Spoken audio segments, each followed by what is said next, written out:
First of all, I want to thank our nominees for their service, both of you, for your service to our country and for stepping up to continue to serve our veterans as judges of the U.S. Court of Appeals for the Veterans Claim. I know both of you are going to do an excellent job, and I plan on voting and supporting you wholeheartedly.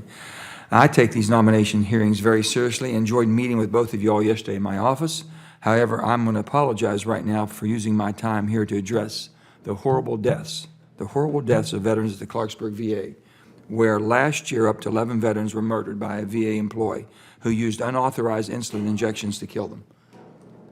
For example, we know from reporting that the person of interest was likely not certified to be treating veterans, that the Clarksburg VA had a history of failing to report sentinel events, that the number of deaths at the hospital during the period in question was higher than normal, and that insulin at the Clarksburg VA was not secured. These are all examples of topics that we could dive into on a policy level that would not harm the investigation and would begin to hold the VA accountable and prevent this from happening at any other VA facility. The reason I'm saying this is because Dr. Richard Stone, the executive director, the executive in charge of the Veterans Health Administration, recently wrote an op-ed. Now, I hadn't said a word because they asked me not to get this an investigation as for veterans investigation, which I think we need, because they said it would impede their own investigation from a criminal investigation. But Dr. Richard Stone, the executive in charge of the Veterans Health Administration at the VA in Clarksburg, wrote an op-ed in the Clarksburg Area Exponent Telegram and appeared on a West Virginia television declaring, mind you, declaring that the VA has already done what we should do for accountability. I've been quiet, not wanting to impede it. He's ahead of it when all this happened, and now he's saying everything's hunky-dory and fine. And blame negative press and headlines for bad perceptions of Clarksburg VA. Well, I'm sorry, Dr. Stone, that's not the case, and it's definitely not the facts in West Virginia. The VA Inspector General and Department of Justice have been leading an investigation into a person of interest for nearly a year and a half without making any arrest.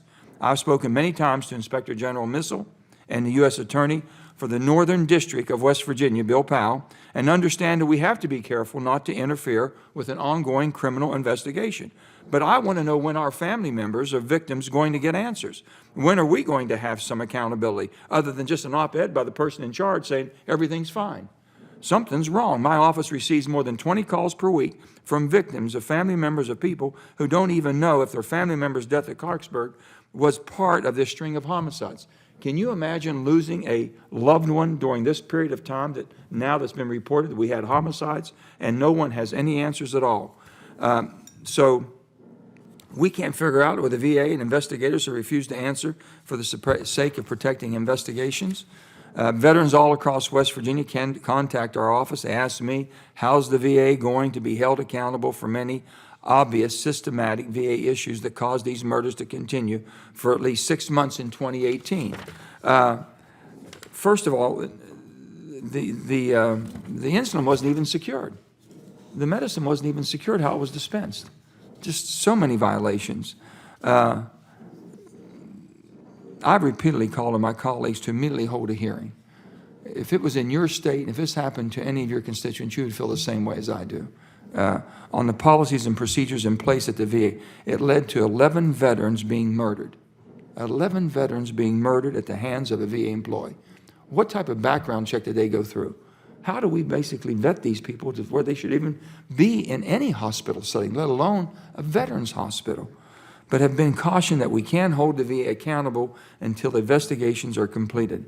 Well, I respectfully disagree, and I'll tell you why. I asked my colleagues and the VA, if we can't hold a hearing until the investigation is completed, how can the VA write op-eds? The head of the VA in Clarksburg write an op-ed declaring that all is well and everyone and everything has been held accountable at the VA. If you were me representing the people of West Virginia, we have more veterans per capita than most any state. We rank right at the top with Alaska and everybody else. And our people are willing to go and fight and die for our country, and all we're asking for a simple answer to families. Did my dad get killed or murdered? It was a natural causes. What happened? I've got all this going on now, and we can't get a year and a half. So I've been very respectful of this committee. I think it's a wonderful committee under the leadership of both the chairman who's setting in for Chairman Isaacson right now and the ranking member, my dear friend, John. And I just, I feel so strong about this that we can be seeing, have they made any corrections? Are we handling the medication differently? Are we vetting basically people working there? Have we gone back and looked at their background, their experience level? If they have any type of psychotic problems or psychiatry or mental illness that could have caused something like this, something's happened. I'm reading in the paper, which I'm supposed to not say anything or ask questions, but I have to read in the paper every day in West Virginia. The person of interest was a person that was monitoring the insulin levels to make sure that it was working. That means it was making sure that the hyperglycemia was going to work and kill him. Can you believe?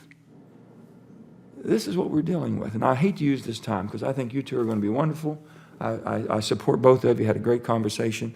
I think you understand where I'm coming from and my passion for this, but I have compassion for the families. I can't give them answers.